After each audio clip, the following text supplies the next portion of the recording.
വെള്ളിയാഴ്ച രാവിലെ ഒരു മനുഷ്യൻ ബാഗൊക്കെ തൂക്കി ഞങ്ങളുടെയൊക്കെ വീടുകളിൽ വന്ന് ഇവിടെ കുറ്റപ്പുഴ സിറ്റി സംഭാലത്തിൻ്റെ അടുത്താണ് ഞങ്ങളുടെ വീട്.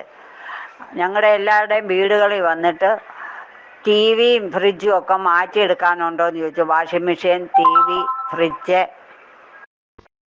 ഇതെല്ലാം മാറ്റിയെടുക്കാനുണ്ടോ എന്ന് ചോദിച്ച് ഞങ്ങളുടെ വീടുകളിൽ വന്നിട്ട് എല്ലായിടത്തും ഒന്ന് ഓടിച്ചു. ഇല്ല വേണ്ടാന്നും പറഞ്ഞ് എല്ലാവരും മിക്കവാറും ആൾക്കാർ പറഞ്ഞു. ഞങ്ങളുടെ ഈ ചുറ്റുവട്ടത്തുള്ള എല്ലാ വീടുകളിലും വന്നു. എന്നിട്ട് ഞങ്ങളുടെ വീട്ടിൽ വന്ന് ചോദിച്ചപ്പോൾ ഞങ്ങൾ പറഞ്ഞു ഞങ്ങളുടെ ടി വിയും കേടായിരുന്നു, വാഷിംഗ് മെഷീനും കേടായിരുന്നു. അപ്പം ഞങ്ങൾ പറഞ്ഞു അത് മാറ്റിയെടുക്കുവാണെങ്കിൽ അത് പറഞ്ഞ് തുച്ഛമായിട്ട് പൈസ ആവത്തുള്ളൂ, ഞങ്ങൾ ഇന്ന് 3 മണിക്ക് തന്നെ സാധനം ഇവിടെ എത്തിക്കാമെന്ന് പറഞ്ഞു. അത് കഴിഞ്ഞു എൻ്റെ മോനോട് പറഞ്ഞു പിന്നെ ബില്ല് അടിക്കണമെങ്കിൽ ഞങ്ങൾക്ക് ഇച്ചിരി പൈസ തരണമെന്ന് പറഞ്ഞു.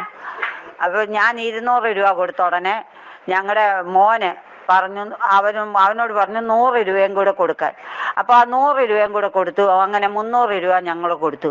ആ 300 രൂപയും മേടിച്ചിട്ട് ആ ആൾ പോയിട്ട് പിന്നെ അയാളുടെ പേര് ശരത്ത് മാമ്പുഴയെന്നും പറഞ്ഞിട്ടാണ് വന്നിരിക്കുന്നത് ഫോണിൻ്റെ അകത്ത്.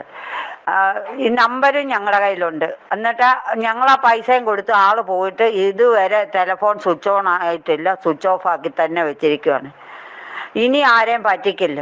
ഇങ്ങനെയുള്ള പാവങ്ങളുടെയൊക്കെ വീടുകളിൽ ചെന്ന് ഞാൻ എത്ര ബുദ്ധിമുട്ടിയാ 300 രൂപയ്ക്ക് കഷ്ടപ്പെടുന്നതെന്നറിയാവോ. രാവിലെ ഞാൻ ആലപ്പുഴയ്ക്ക് പോയാൽ കക്കായിറച്ചി എടുത്ത് ഞാൻ ഇവിടെ തിരുവല്ലായി കൊണ്ട് വിറ്റിട്ടാണ് ഞാൻ ആ 300 രൂപ ഉണ്ടാക്കുന്നത്. എൻ്റെ ഒരു ദിവസത്തെ പ്രയത്നമാണ് പോയത്. എനിക്കതിൽ ഭയങ്കര വിഷമമായിപ്പോയി. അവനിനി ആരെയും പറ്റിക്കില്ല, അത് മാത്രമേ ഞങ്ങൾക്ക് പറയാനുള്ളൂ. News desk Thiruvalla media.